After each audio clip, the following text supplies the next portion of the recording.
আজকে মেয়েরা টিকটক কথা বুঝতেছেন না, ওই গোড়া তো আমি আতাই নেই, দেখতেছেন না আমার কাছে, জীবনে পাইবেন না, জীবনে না। কামাই রুজি একেবারে কম করি না।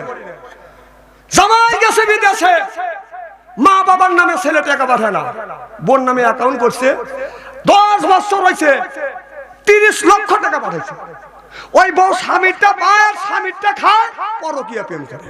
কথা কয় না, কথা কয় না। প্রেম করার পরে, এটা আমার বাস্তব ঘটনা, প্রেম করবার পরে আপনার ওই ছেলের যার সাথে প্রেম করছে সব টাকা ছেলের নামে অ্যাকাউন্ট করে দিছে, দিয়া ছেলে লিয়া যায়, ছেলে ওর টাকা নিয়ে ওকে রাস্তায় ভালো থিয়ে চলে গেছে। মেয়েটা বাড়িতে এসে কাঁদতেছে, কি হয়েছে? কাজে তাদের আমার সর্বনাশ হলে কি হয়েছে? বাতাস কর, বাতাস কর, ওলো সখী মাথায় পানি ডাল তোরা, যা করবার তা কইরা গেছে আমার বন্ধু মনসুরা।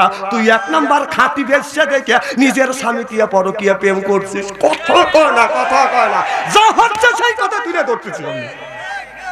এই তো দেশে অশান্তি ধরেছিস, ওদের কারণে আজকে দেশে 70 টাকা কেজি তেল, ওদের কারণে 70 টাকা কেজি চাউল, ওদের কারণে 50 টাকা কেজি তেল, 220 টাকা 100 টাকা কেজি চাউল খাওয়া লাগবে। থাক বাঙালি, থাক, যতক্ষণ পর্যন্ত সংসদে ভালো মানুষকে না পাঠাবে।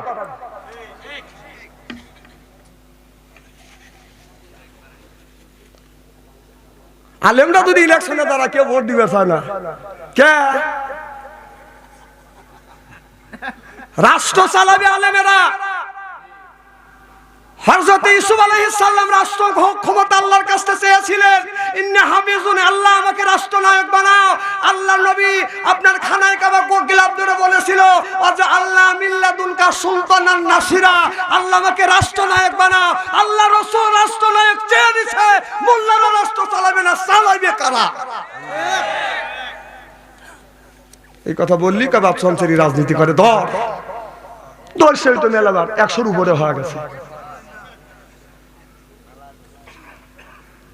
আহা, বলবো কি? কোরআনের কথা, হক কথা বলা যায় না। আজকে আলেমে যদি আমাদের ঐক্য থাকতো, আজকে জাতির কপালে এটা হইতো না, জাতির কপালে এটা হইতো না। আজকে এই জাতির আচার আচরণে ব্যবহারে আজকে তেলের দাম বেশি, চাউলের দাম বেশি, 10 টাকার ভাড়া হয়েছে 25 টাকা। কথা কম, তারপরে কথা বলবে,